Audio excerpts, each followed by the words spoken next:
ఈ సంఖ్య పెరిగేటువంటి ప్రమాదం ఉందనేటువంటి పరిస్థితి మనకు కనబడుతుంది. ఇప్పటికే అక్కడ ఉన్నటువంటి పరిస్థితిని అదుపులోకి తీసుకొచ్చేందుకు క్లియర్ గా పోలీసులందరూ కూడా రంగంలోకి దిగి వారిని నిర్వహించేటువంటి ప్రయత్నం చేస్తున్నారు, నియంత్రించేటువంటి ప్రయత్నం చేస్తున్నారు. సో వీరందరూ నిజానికి ఈ రోజు ఓపెన్ బస్ రైడ్ నిర్వహించాలని ఆర్సీబీ యాజమాన్యం నిజానికి భావించింది.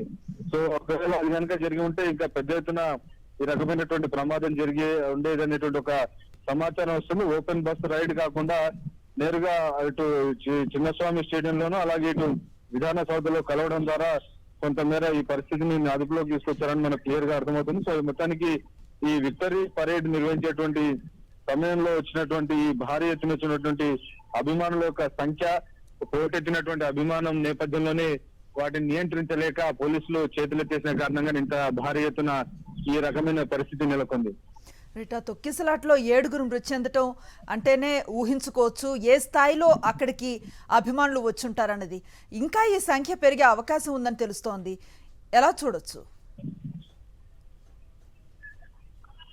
ఖచ్చితంగా ఈ రోజు ఉదయం నుంచి కూడా అభిమానులు నిరీక్షిస్తున్నారు. ఇటు మనం ఉదయాన్నే దాదాపు 10 గంటల సమయంలోనే మనం ఇస్తాం టీం అంతా కూడా రెడ్ బస్సెస్ లో వారందరూ ఆర్సీబీ ప్లేయర్స్ అందరూ కూడా బెంగళూరు ఎయిర్పోర్ట్ కు వచ్చారు. సో ఆ ఎయిర్పోర్ట్ నుంచి బయటకు వచ్చే క్రమంలోనే చాలా పెద్ద ఎత్తున ఎయిర్పోర్ట్ బయటే మనకు అభిమానులు కనబడ్డారు. వారు అభిమానులను గ్రీట్ చేస్తూ కనబడ్డారు. వారితో సెల్ఫీలు దిగేందుకు, వారు ఫోటోస్ తీసేందుకు ఎగబడుతున్నటువంటి సందర్భం మనం చూస్తాం. సో అభిమానుల్లో తీవ్రమైనటువంటి ఒక ఆనందోత్సాహాలు నెలకొన్నాయి. సో వాటిని కరెక్ట్ గా వారికి సంబంధించినటువంటి ఏర్పాట్లు చేయడంలో ఖచ్చితంగా ప్రభుత్వం ఫెయిల్ అయిందని మనకు అర్థమవుతుంది. నిజానికి ఆర్సీబీ యాజమాన్యం ఆటగాళ్ళందరినీ కూడా ఓపెన్ బస్ రైడ్ చేయించాలని భావించింది. అయితే ఇటు ట్రాఫిక్ పోలీసులు కూడా వారిని నిలువరించినట్టు తెలుస్తుంది. ఒకవేళ ఓపెన్ బస్ పరేడ్ కనుక వేస్తే మరి భారీ ఎత్తున ఈ రకమైనటువంటి పరిస్థితి ఇంకా చేతులు దాటేటువంటి పరిస్థితి ఉందని ట్రాఫిక్ పోలీసులు అనుమతి ఇవ్వలేదు. దాంతో చిన్నస్వామి స్టేడియము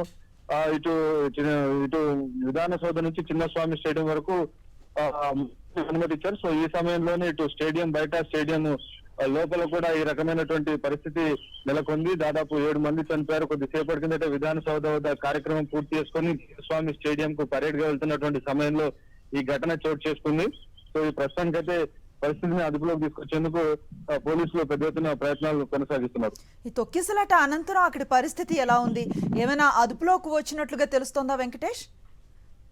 సో ఆ పరిస్థితిని అదుపులోకి తీసుకొచ్చేందుకు క్లియర్ గా అందరూ ఇటు పోలీసులు కానీ ఇతర యంత్రాంగం అంతా కూడా పనిచేస్తుంది. సో వారందరినీ, ఈ ఆటగాళ్ళందరినీ కూడా ఓపెన్ స్టేడియంలో, చిన్నస్వామి స్టేడియంలోనే ఓపెన్ గా ఆటగాళ్ళందరినీ కూడా నిజానికి వారందరినీ సన్మానించాలని ముందుగా నిర్ణయం తీసుకున్నారు. ఆ మేరకు ఇటు స్టేడియంలో సంబరాలు కూడా జరగాల్సి ఉంది. అయితే ఈ స్టేడియంలోకి వచ్చేటువంటి వారికి ఎంట్రీ పాస్ ఇచ్చేటువంటి సమయంలో కూడా కొంత గందరగోళం నెలకొంది. ఇటు పార్కింగ్ సంబంధించినటువంటి విషయంలో కానీ అనేక చోట్ల, ఎందుకంటే నిన్న రాత్రి కార్యక్రమం ఫిక్స్ అయింది కాబట్టి ఇంత తక్కువ సమయంలో ఎంట్రీ పాసులు కానీ అలాగే పార్కింగ్ సదుపాయాలు కానీ వీటన్నిటిని ఏర్పాటు చేయడం కొంత పోలీసులకు సాధ్యం కాలేదు. అలాగే ఇటు స్టేడియం నిర్వాహకులు కూడా సాధ్యం కాలేదన్నట్టు తెలుస్తుంది. సో దాని ఫలితంగానే ఈ రకమైనటువంటి కొంత గందరగోళ పరిస్థితి నెలకొంది. నిజానికి షెడ్యూల్ ప్రకారం విధాన సౌధ వద్ద ఇటు ముఖ్యమంత్రితో కలుసుకున్న తర్వాత వారందరినీ నేరుగా చిన్నస్వామి స్టేడియంలో ఉన్నటువంటి సంబరాలు నిర్వహించి ఆటగాళ్ళందరినీ ఒక్కొక్కరిని సన్మానించాలన్నది జట్టు యాజమాన్యం ప్రణాళిక. కానీ ఈ సందర్భంగా అభిమానుల యొక్క తాకిడి కారణంగా ఈ రోజు భారీ ఎత్తున ఈ రోజు తొక్కిసలాట జరిగి దాదాపు 7 మంది చనిపోయినటువంటి ఒక విషాదం అయితే అక్కడ నెలకొంది.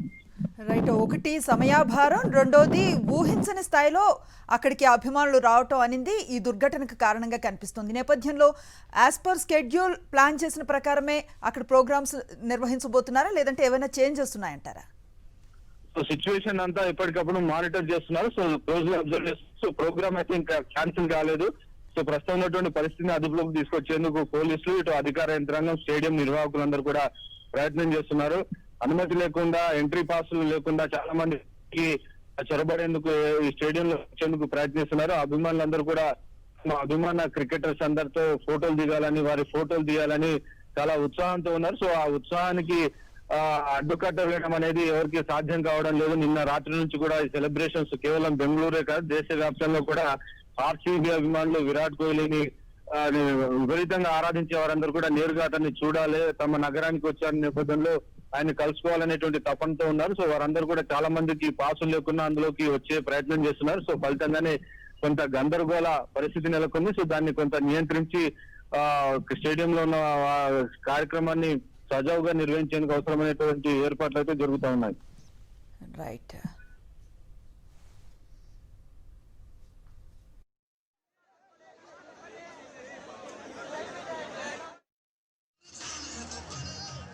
ಬಂಧುಗಳೇ, ಇದೀಗ